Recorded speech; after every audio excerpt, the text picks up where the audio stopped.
Previous క్లాస్లో ఏవియల్ tree గురించి step by step క్లియర్గా ఎక్స్ప్లెయిన్ చేశాను. ఏవియల్ ట్రీ మనం ఎన్ని రొటేషన్స్ యూస్ చేస్తాం అండ్ ఎలా యూస్ చేస్తాం అనేది కూడా క్లియర్గా ఎక్స్ప్లెయిన్ చేశాను. ఆ వీడియో ఇంకెవరైనా చూడకపోతే ప్లేలిస్ట్లో చెక్ చేయండి. ఈరోజు క్లాస్లో ఏవియల్ ట్రీ యొక్క properties and AVL tree deletion గురించి చూద్దాం. ఫర్ ఎగ్జాంపుల్ నేను ఇక్కడ ముందు క్లాస్లో చేసిన ఏవియల్ ట్రీనే ఎగ్జాంపుల్గా తీసుకున్నాను. దాంట్లోనే డిలీషన్ 40, 30, 10, 25 అనేది డిలీట్ చేయాలి. దీన్ని ఇప్పుడు మనం డిలీషన్ ప్రాసెస్ అనేది ఏవియల్ ట్రీ కన్స్ట్రక్ట్ చేద్దాం. ఇప్పుడు welcome to my channel BTech. Steps వైజ్గా చెప్తాను. స్టెప్ 1 వచ్చేసరికి మనం ఏం డిలీట్ చేయాలనుకుంటున్నాం, 40. సో ఇక్కడ అదే రాయండి, డిలీట్ 40. సేమ్ ముందు ఏవియల్ ట్రీ నేను ఎగ్జాంపుల్గా తీసుకున్నాను కదా, అదే ఏవియల్ ట్రీ ఇప్పుడు గీయండి. ఇక్కడ 20, 10, 30, 15, 25, 40 డిలీట్ చేయాలనుకున్నాం కదా. 40కి చైల్డ్ నోడ్ వచ్చేసరికి ఏంటి మనకి 50. సో 50 అనే దాన్ని మనం 30కి రైట్ సైడ్ మనం 50 రాసుకుంటాం. 50. ఇప్పుడు దీనికి మనం బ్యాలెన్స్డ్ ఫ్యాక్టర్ అనేది చూద్దాం. 2 - 2 = 0. 0 - 1 -1. 0 0 0 1 - 1 0. So this is balanced. ఈ ఏవియల్ ట్రీ అనేది బ్యాలెన్స్డ్. Next step 2. స్టెప్ 2లో మనం ఏం డిలీట్ చేయాలనుకుంటున్నాం, స్టెప్ 2 డిలీట్ 30. 30ని ఇప్పుడు మనం డిలీట్ చేయాలనుకుంటున్నాం. 30ని డిలీట్ చేయాలంటే దానికి చైల్డ్ నోడ్స్ ఏమేమి మనకి 25, 50 అనేవి ఉన్నాయి. సేమ్ ఇందాక రాసినట్టే ఇప్పుడు కూడా 20, 10, 15. నెక్స్ట్ ఇప్పుడు మనం 30ని డిలీట్ చేయాలనుకుంటున్నాం కదా. 30కి 2 చైల్డ్ నోడ్స్ అనేవి ఉన్నాయి. 30 అనేది పేరెంట్ నోడ్ కదా. ఈ 30కి 25, 50 ఈ రెండిట్లో ఏంటి పెద్దది, 50 పెద్దది. సో 50 అనే దాన్ని 30 ప్లేస్లో మనం రాసుకుంటాం. అప్పుడు 50కి 25 అనేది లెఫ్ట్ సైడ్ వచ్చింది. 50ని 20కి రాసాం. తర్వాత 25 అనేది 50 కన్నా చిన్నది కాబట్టి 25కి లెఫ్ట్ సైడ్ 25 అనేది రాసి ఇప్పుడు దీని బ్యాలెన్స్డ్ ఫ్యాక్టర్ అనేది చూద్దాం. 0 0 0 - 1 -1 1 - 0 1 2 - 2 0. So this is balanced. ఇది బ్యాలెన్స్. Next step 3 delete 10. ఇప్పుడు 10 డిలీట్ చేయాలి. 15కి పేరెంట్ నోడ్ 10 కదా ఇక్కడ మనకి. సో ఈ 10ని మనం ఇప్పుడు డిలీట్ చేయాలి. 20 ఫస్ట్ రైట్ సైడ్ రాసిన, ఎందుకంటే రైట్ సైడ్ డిలీషన్ లేదు కాబట్టి. 50, 25. ఇప్పుడు మనం డిలీట్ చేయాల్సింది ఏంటిది, 10 డిలీట్ చేయాలనుకుంటున్నాం. 50 20 కన్నా చిన్నది 15 అనేది. సో 15 అనే దాన్ని 10 ప్లేస్లోకి మనం ఇప్పుడు రాసుకుంటాం. సో 50. ఇప్పుడు దీనికి బ్యాలెన్స్డ్ ఫ్యాక్టర్ అనేది కడదాం. 0 0 1 - 0 = 1 1 - 2 = -1. So this is balanced. అన్ని జీరోస్ అండ్ వన్స్ -1లోనే ఉన్నాయి. సో ఇది బ్యాలెన్స్డ్. నెక్స్ట్ స్టెప్ 4 అనేది ఇప్పుడు మనం చూద్దాం. స్టెప్ 4లో ఏం డిలీట్ చేయాలనుకుంటున్నాం మనం, డిలీట్ 25. 25ని డిలీట్ చేయాలనుకుంటున్నాం. సేమ్ యాజ్ ఇట్ ఈస్ పైన ఉన్నట్టు రాసుకోండి ఫస్ట్. ఇప్పుడు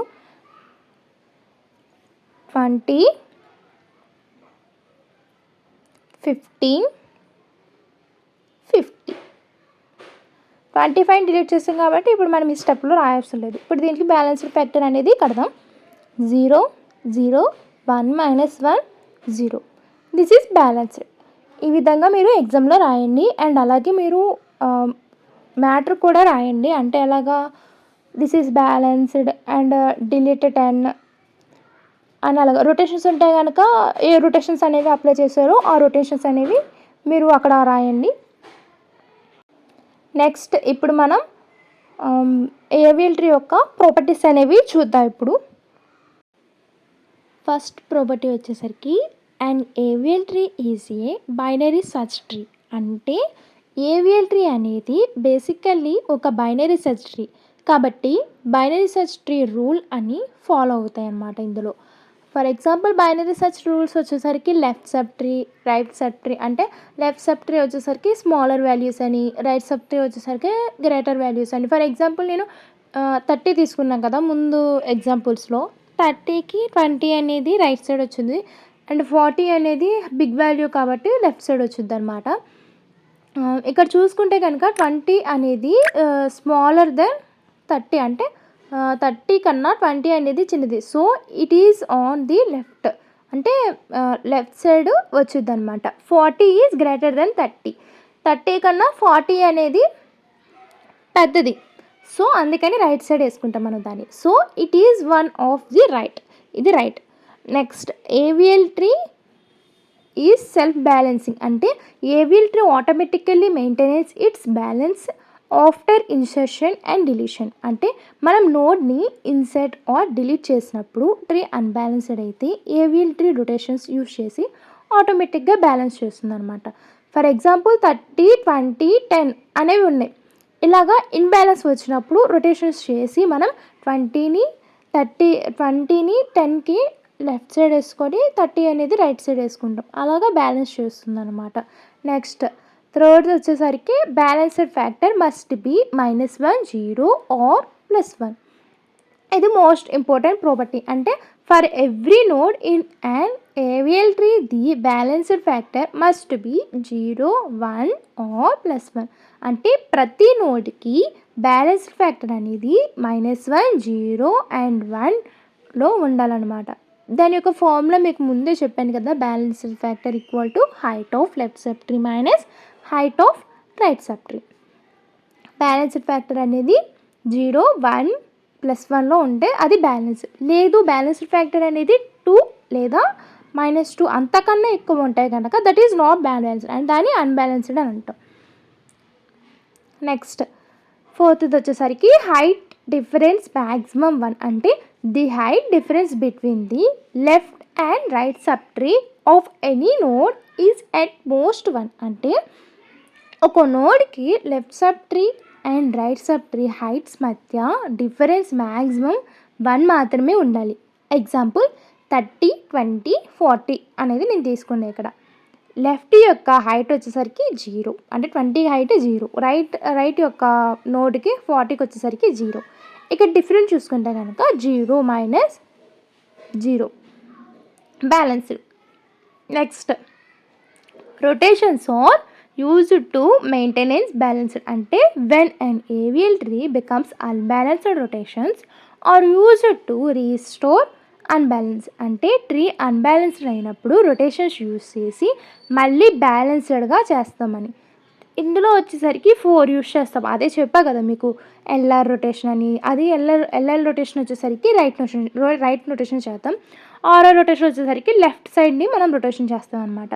next left plus right rotation అని, next right plus left rotation అని, ఎల్ఆర్ ఆర్ఎల్ అని. ఈ 4 రొటేషన్స్ అనేవి మనం ఆల్రెడీ డీటెయిల్గా చూసాం కదా.